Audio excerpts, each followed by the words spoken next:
बिस्मिल्लाहिर्रहमानिर्रहीम। अस्सलाम वालेकुम ख़वातीन हज़रात, आपके मसाइल और उनका हल में ख्वाबों की ताबीर के हवाले से एक नई वीडियो के साथ हाज़िर हूँ।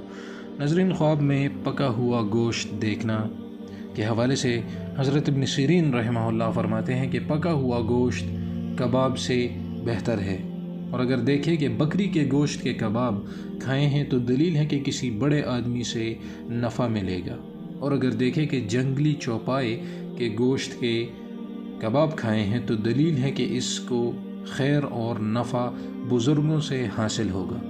हज़रत इब्राहिम किरमानी फरमाते हैं कि गोश्त के कबाब और भुना हुआ गोश्त नफ़ा पाने पर दलील है।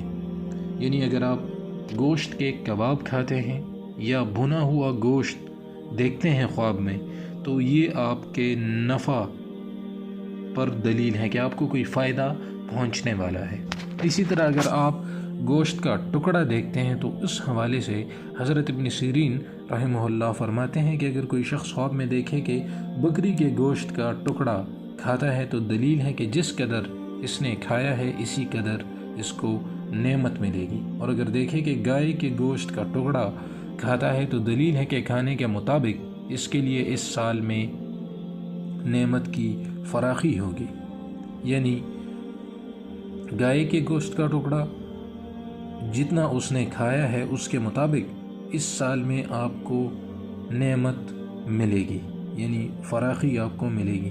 हज़रत जाबिर मग़रिबी रहमहुल्लाह फरमाते हैं कि गोश्त का टुकड़ा ख्वाब में खाना जिस कदर आपने खाया है, ख़ासकर कच्चा खाने की सूरत में, यतीमों के माल को खाने की दलील है।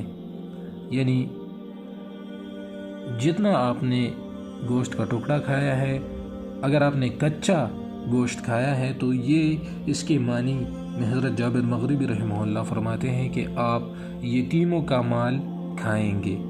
तो गोया ये कुछ सही माना जो है ही काम की तरफ इशारा तो नहीं करता, लेकिन हज़रत जाबिर मग़रिबी रहमहुल्लाह के कौल के मुताबिक कच्चा गोश्त खाना ठीक नहीं है।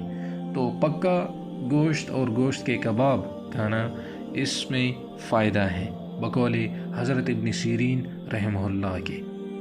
तो उम्मीद करता हूँ कि ये वीडियो आपके लिए फ़ायदेमंद साबित होगी, लेकिन एक अर्ज़ मैं करना चाहता हूँ कि अगर आप अपने लिए कोई भी ख्वाब की ताबीर निकालने की कोशिश करते हैं तो ज़रूर ये एक जनरल नॉलेज आपको मिल जाती है,